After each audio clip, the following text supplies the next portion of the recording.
নাজমুল হোসেন শান্তকে সরিয়ে নতুন ওয়ানডে অধিনায়ক বাংলাদেশ দলের মেহেদী হাসান মিরাজ। কংগ্রাচুলেশনস মিরাজ। কিন্তু এখানে শান্তকে সরাতে গিয়ে যে প্রক্রিয়া অনুসরণ করা হয়েছে সেটা বাংলাদেশ ড্রেসিং রুমকে আনস্টেবল করতে বাধ্য। এবং বলে রাখছি, শ্রীলঙ্কায় টেস্ট সিরিজের পরে শান্ত ক্যাপ্টেন্সি ছেড়ে দিতে পারেন, সেই সম্ভাবনাও যথেষ্ট। কেন? সাধারণ ক্রিকেটীয় নর্ম হচ্ছে যখন কোনো ক্যাপ্টেন্সি বদল করা হয় এক্সিস্টিং ক্যাপ্টেনের সঙ্গে আলোচনা করা হয়, তাকে জানানো হয়। যে কোনো ক্রিকেট বোর্ড ক্যাপ্টেনকে সরিয়ে দিতেই পারেন, কিন্তু এক্সিস্টিং ক্যাপ্টেনের সঙ্গে আলোচনা করাটা একটা ভদ্রতা, ক্যাপ্টেনের প্রতি সম্মান এবং অলিখিত নর্মসের মধ্যেই পড়ে। বাংলাদেশ ক্রিকেট বোর্ড সেটা করেনি। এমনকি চ্যাম্পিয়ন্স ট্রফির সময়েও শান্তকে ওয়ানডে ক্যাপ্টেন্সি থেকে সরিয়ে দেওয়া হবে এরকম কোনো আভাস দেওয়া হয়নি। এমনকি বৃহস্পতিবার টেস্ট ক্যাপ্টেন হিসেবে শান্ত যে প্রেস কনফারেন্সটা করেছেন, সেই প্রেস কনফারেন্সে থাকা অবস্থাতেও তিনি জানতেন না তাকে ওয়ানডে ক্যাপ্টেন্সি থেকে সরিয়ে দেওয়া হচ্ছে বা হয়েছে। শান্ত নিজে থেকেই 3 ফরম্যাটের ক্যাপ্টেন্সি করতে চাননি, এটা আমরা সবাই জানি। পরবর্তীতে এই বছরে তার ক্যাপ্টেন্সির মেয়াদ যখন শেষ হয়ে গেল, তখন শান্ত টিম ম্যানেজমেন্টকে স্পষ্ট করে বলেছিল তিনি 2 ফরম্যাটের ক্যাপ্টেন্সি দেওয়া হলে তিনি করবেন, নইলে তিনি করবেন না। তাকে আশ্বস্তও করা হয়েছিল না 2 ফরম্যাটের ক্যাপ্টেন্সি দেওয়া হচ্ছে, আপাতত টেস্টটা করো, ওয়ানডে নিয়ে সেই সময় কোনো কথা হয়নি। পজিটিভ নেগেটিভ কোনো রকম কথা শান্তকে বলা হয়নি।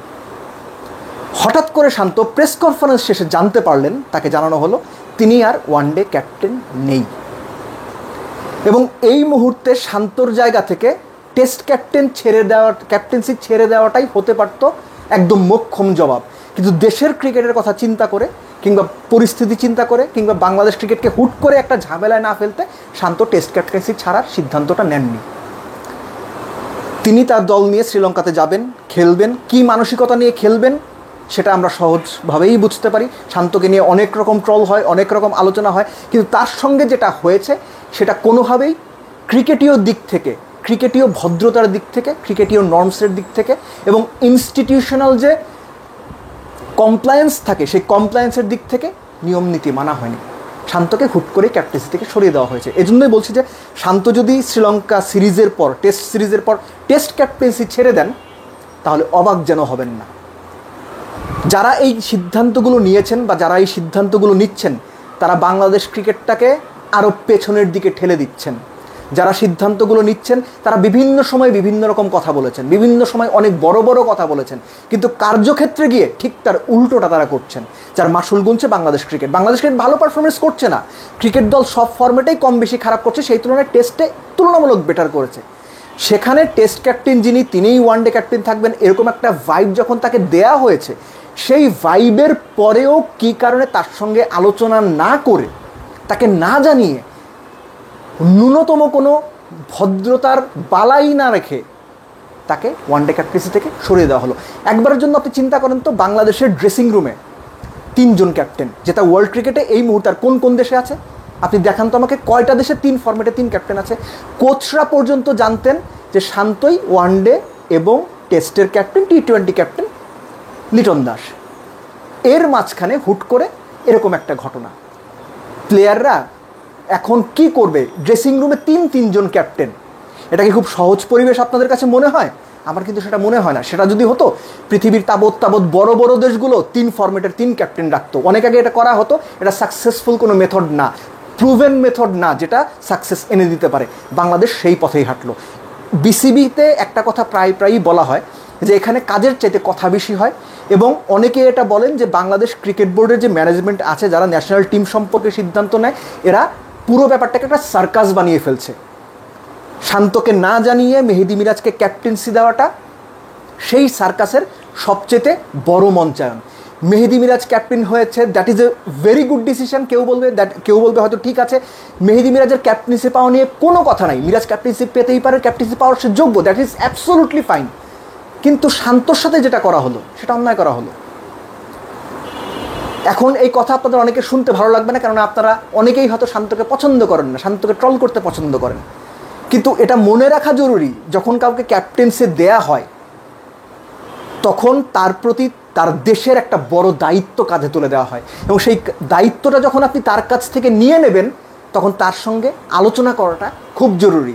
ঠিক যেটা হয়েছে সবশেষ বিসিবি সভাপতি ফারুক আহমেদকে সরিয়ে দেওয়ার ক্ষেত্রে, তার সঙ্গে কিন্তু আলোচনা করা হয়েছে, তাকে ডাকা হয়েছে, কথা বলা হয়েছে, তাকে জানানো হয়েছে, অন্তত ওই নর্মসটুকু মেনটেন করা হয়েছে। কিন্তু বাংলাদেশ ন্যাশনাল টিমের ক্যাপ্টেন্সি, ওয়ানডে ক্যাপ্টেন্সি বদলের ক্ষেত্রে এরকম কোনো রকম নর্মস মানা হয়নি, কোনো রকম ভদ্রতার বালাই নাই, কোনো রকম ভদ্রতার ধার কেউ ধারেনি।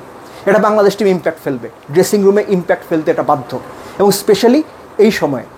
এবং এর সঙ্গে ছোট করে যোগ করে দেই, মিরাজকে কতদিনের জন্য ক্যাপ্টেন্সি দেওয়া হয়েছে? 1 বছরের জন্য, অর্থাৎ 2026-এর জুন পর্যন্ত। 2027-এ বিশ্বকাপ, তার মানে কি বিশ্বকাপের আগে গিয়ে আপনারা আবার ক্যাপ্টেন খুঁজবেন? মিরাজকে 2027 পর্যন্ত ক্যাপ্টেন্সি দিলে কি ক্ষতি হতো? চিন্তার মানে ব্রেকআপটা দেখেন আপনি, মানে চিন্তা করতে করতে গিয়ে যে এদের চিন্তা মাঝখান থেকে ব্রেকআপ হয়ে যায়, এটা সবচেয়ে বড় উদাহরণ এইখানে, যে 1 বছরের জন্য ক্যাপ্টেন্সি দেওয়া। শান্তকে প্রেস কনফারেন্সে জিজ্ঞেস করা হয়েছিল যে ক্যাপ্টেন্সি কতদিন বা কোন সময় পর্যন্ত বা ওয়ানডে ক্যাপ্টেন্সি তিনি থাকছেন কিনা বা কবে নিশ্চিত করা হবে। শান্ত বলেছেন যে যাকেই ক্যাপ্টেন্সি দেওয়া হোক একটা লম্বা সময় পর্যন্ত, প্রকারান্তরে 2027 বিশ্বকাপ পর্যন্ত মেনশন করা হয়েছে, হুইচ ওয়াজ অ্যাবসলিউটলি কারেক্ট। কিন্তু মিরাজকে যখন ক্যাপ্টেন্সিটা দেওয়া হলো, তাকে 1 বছরের জন্য ক্যাপ্টেন্সি দেওয়া হলো। এখন কি মিরাজ সাহস করে তার মতো দল সাজাতে পারবে? নাকি তাকে যদি বলা হতো যে 2027 বিশ্বকাপে বাংলাদেশ মেহেদী মিরাজের নেতৃত্বে খেলবে, তাতে মিরাজের জন্য দল গঠন করা, দলের শেপ ঠিক করা, কাকে কোন জায়গায় খেলাবে এটা ঠিক করা, প্ল্যান ঠিক করা, এগুলো মিরাজের জন্য কতটুকু সহজ হতো আর এখন কতটুকু কঠিন হবে, এই ব্যাপারগুলো কেউ ভাবেনি। হুট করে একটা সিদ্ধান্ত নিয়ে নেওয়া, সেই সিদ্ধান্ত চাপিয়ে দেওয়া, এবং সেই সিদ্ধান্ত নিতে গিয়ে পুরো ড্রেসিং রুমটাকে আনস্টেবল করে দেওয়া, এটাই এখন হয়েছে। বাংলাদেশ ক্রিকেটের একটা ডাউনফল চলছে, দল খারাপ করছে। সেই খারাপ করার সিচুয়েশনে এরকম একটা সিদ্ধান্ত দলের ওপর নেতিবাচক প্রভাব ফেলবে, এটা নিঃসন্দেহে বলা যায়। এবং শেষ করছি আবারও সেই শুরুর কথা বলে, শ্রীলঙ্কা সিরিজটা যদি সামনে না থাকতো, সম্ভবত নাজমুল হোসেন শান্ত টেস্ট ক্যাপ্টেন্সিটা ছেড়ে দিতেন, কেননা বাংলাদেশ ক্রিকেট বোর্ডের অনুরোধেই তিনি 2 ফরম্যাটের ক্যাপ্টেন্সি নিয়েছিলেন, তিনি ক্যাপ্টেন্সি ছেড়ে দিতে চেয়েছিলেন। এবং তাকে না জানিয়ে যখন তার ওয়ানডে ক্যাপ্টেন্সি কেড়ে নেওয়া হলো, তার সঙ্গে আলোচনা না করে, তাকে সম্মান না দিয়ে যখন ওয়ানডে ক্যাপ্টেন্সি কেড়ে নেওয়া হলো, টেস্ট ক্যাপ্টেন্সিটাও তিনি ভালো মন নিয়ে করবেন এটা চিন্তা করার কোনো কারণ নেই। এবং বাংলাদেশে যদি আগামীতে শ্রীলঙ্কার বিপক্ষে সিরিজ না থাকতো, তিনি হয়তো টেস্ট ক্যাপ্টেন্সি থেকেও রিজাইন করে দিতেন। এবং সেটা করলে বাংলাদেশ ক্রিকেট বোর্ডের যে সমালোচনা হতো, বা যারাই সিদ্ধান্ত নিয়েছেন তাদের যে সমালোচনা হতো, তারা কি সেটা সহ্য করতে পারবেন? এবং শান্ত যখন ক্যাপ্টেন্সি শ্রীলঙ্কা সিরিজের পর ছেড়ে দিতে পারেন বা যদি দেন, তখন যে সমালোচনা হবে সেটা নেওয়ার জন্য আপনার প্রস্তুত তো?